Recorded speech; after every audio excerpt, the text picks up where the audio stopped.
Breaking news. Jaganmohan Reddy గారు తన ముఖ్యులతో అంటే తనకు సంబంధించినటువంటి ఇంపార్టెంట్ పీపుల్తో నిన్న తాడేపల్లి ప్యాలెస్లో మనకున్నవన్నీ క్లియర్ చేసేయండి, ఈ యొక్క కర్ణాటక బెంగళూరుకు తరలించండి మనకు సంబంధించినవన్నీ అని ఒక ఆదేశం జారీ చేయడం జరిగింది. అంటే 2024లో మనం రావట్లేదు, మనకు సంబంధించినవన్నీ వేరే రాష్ట్రాలకు తరలించండి అంటూ నిన్న సుస్పష్టంగా జగన్మోహన్ రెడ్డి గారు చెప్పడం జరిగినట్టుగా ఇప్పుడు క్లియర్ కట్గా సమాచారం మనకు అందుతుంది. అయితే ఇంటెలిజెన్స్ ఇచ్చిన రిపోర్టే ఆధారంగా జగన్మోహన్ రెడ్డి గారు మళ్ళీ అధికారంలోకి రాము అని ఒక నిర్ధారణకు వచ్చినట్టుగా సమాచారం. ఇటీవల కాలంలో చూసాం, ఆయన ఫ్రస్ట్రేషన్ ఒక బస్సు యాత్రలో భాగంగా కుట్రలు జరుగుతున్నాయని ఏదేదో చెప్తున్నాడు ఆయన. అక్కడే అతను ఫ్రస్ట్రేషన్ కనిపించింది. ఎంట్రుకు పేకలేరు అనే స్థాయి నుండి నేను ఓడిపోతున్నాను అనే స్థాయికి ఈరోజు అతని పతనం చాలా సుస్పష్టంగా కనిపించింది.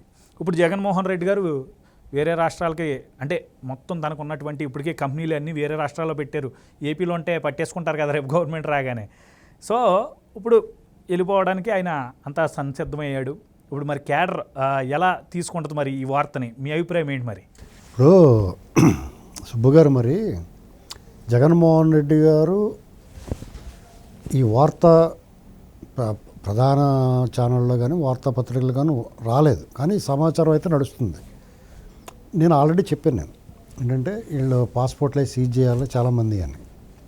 అంటే అది ఆదాలాపంగా తీసుకుంటారు, ఏదో జోక్గా తీసుకున్నట్టు అనుకుంటున్నారు. కాదు, నిజమండి. ఎలాగంటే ఈ వారంలో 3 సార్లు బ్రేక్ ఇచ్చాడు అతను. ఇవాళ కూడా బ్రేకే ప్రచారానికి. వాళ్ళ పార్టీని మొత్తం అంతా కర్త కర్మ క్రియ తనే అన్నట్టు మోస్తున్నట్టు తనే ఒకడే కదా ప్రచారం చేస్తున్నాడు.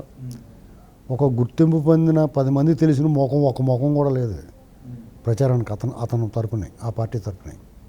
మరి వాళ్ళు సిగ్గుపడుతున్నారో మీరు రావండి ఈసారి అని చెప్పారో తెలియదు, కానీ ఇతను తప్ప వేరేవాడు ఎవడో కనిపించట్లా.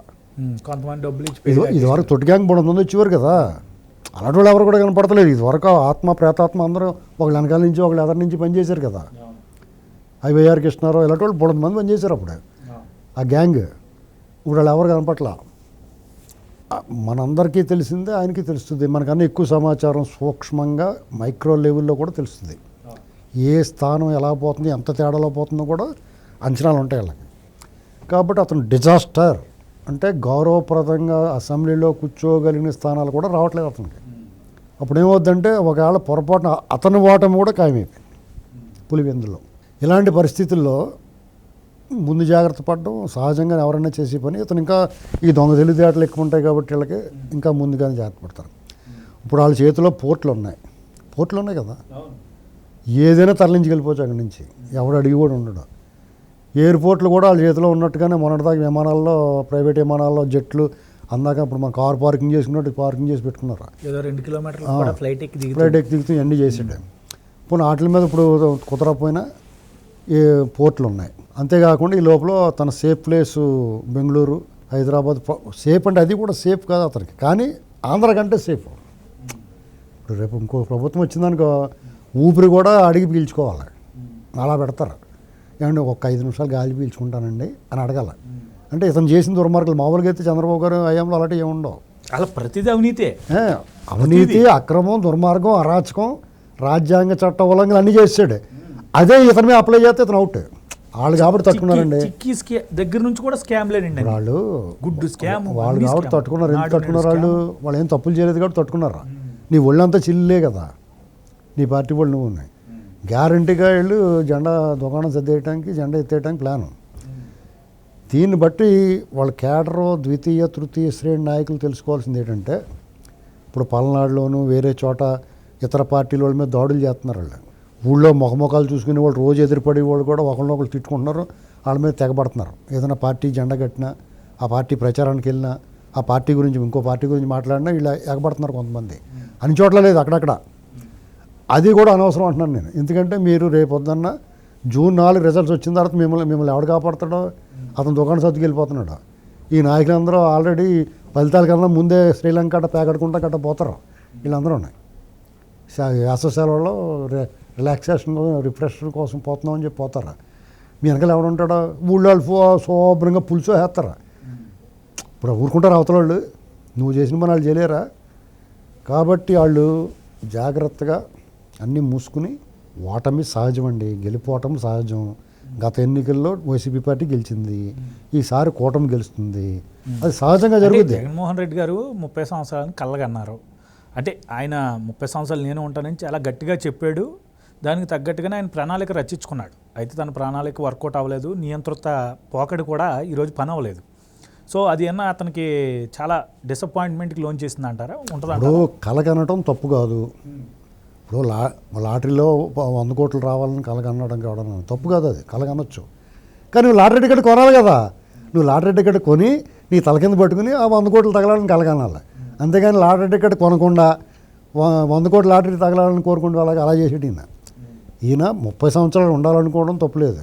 కానీ 30 సంవత్సరాలు ఉండేలాగా పనిచేయాలి కదా. ఇక్కడ అందరినీ శత్రువులు చేసుకుని సామాజిక వర్గాల పరంగా, కులాల పరంగా, మతాల పరంగా, ప్రాంతాల పరంగా నాకేసి శోభ్రంగా దోసేసి దోపిడి డే లైట్ రాబరీ కళ్ళ ముందు చిన్న పసిబిడ్డలు తెలిసిపోతుంది. వాళ్ళు ఇసుక కొండలు కనపడుతుంటే ఏటని అడుగుతున్నారు వాళ్ళు. ఎప్పుడైనా ఇసుక కొండలో అసలు కొండలేమో తొలిచేసాడు, ఇటు ఋషికొండలు వాటిని గొరిగిచ్చేసాడు, ఇసుక కొండలు ఏర్పాటు చేసాడు. ఇది ఇక్కడ ఏంటంటే ఆయనకి ముందు వైనాట్ 175 అన్నాడు, నా ఇంటికి పీకలేరు అన్నాడు. వైనాట్ కుప్పం అని కూడా అన్నాడు. చంద్రబాబు గారిని ఓడించేస్తాం మేము. ఆడెవడో జ్యోతిష్కుడు 27,360 ఓట్లను లెక్క కూడా చెప్పేస్తున్నాడు. అంటే అదో రకమైన మైండ్ గేమ్ అనుకో. అలాంటి పరిస్థితి నుంచి, నా ఇంటికి పీకలేరన్న పరిస్థితి నుంచి మీరు నన్నే నమ్మండి. నా ఇంటికి పీకలేరు అనేటువంటి గర్వం, ఏంట్రా నన్నేం పీకుతారు మీరు అనేటువంటిది అతిశయం. మీరు నన్నే నమ్మండి డిమాండ్, మీరు నన్నే నమ్మాలి అనేటువంటి డిమాండ్. తర్వాత నేను మిమ్మల్ని నమ్ముకున్నాను అంటున్నాడు రిక్వెస్ట్. ఇప్పుడు ఇంకా గొంతు కాళ్ళు వణికిపోతూ ఉన్నాయి, గుండెల్లో గుబులు వచ్చేసింది, దిగులు వచ్చేసింది, నాలుగు పెడసకట్టిపోయింది, తడారిపోతుంది. వీళ్ళందరూ ఓటైపోయి నన్ను ఓడిచ్చేస్తాను చూస్తున్నారు. ఆ మేనిఫెస్టో చూసారా, నాకన్నా బాగా ఇచ్చేసి తిట్టి ఇస్తారు. అలాగే ఇంకెవరు, నువ్వు ఇవ్వకపోయావా, నువ్వేదో పెద్ద బటన్ వీరుడిని అన్నావు కదా.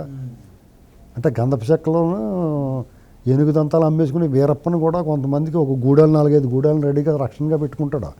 అలా నువ్వేదో కొంత అలా పెట్టుకున్నాను కదా అనుకుంటా. ఇంకా సమాజం ఉంది, డబ్బు గడ్డి తినరు అందరూ ఉన్నాయి, గుర్తుపెట్టుకోవాలా. పథకాలు నువ్వు ఇస్తామేంటి, ఎవడనేస్తాడు, ఎవడ బాబు సొమ్ము ఇస్తున్నావు నువ్వు అడుగుతున్నారు ఓపెన్గా. వాళ్ళు నీ బాబు సొమ్ము ఇచ్చావా అని అడుగుతున్నారు. ఇలాంటి పరిస్థితుల్లో అతనికి జంప్ జలానీకే ప్లాన్ చేసుకుంటాడు.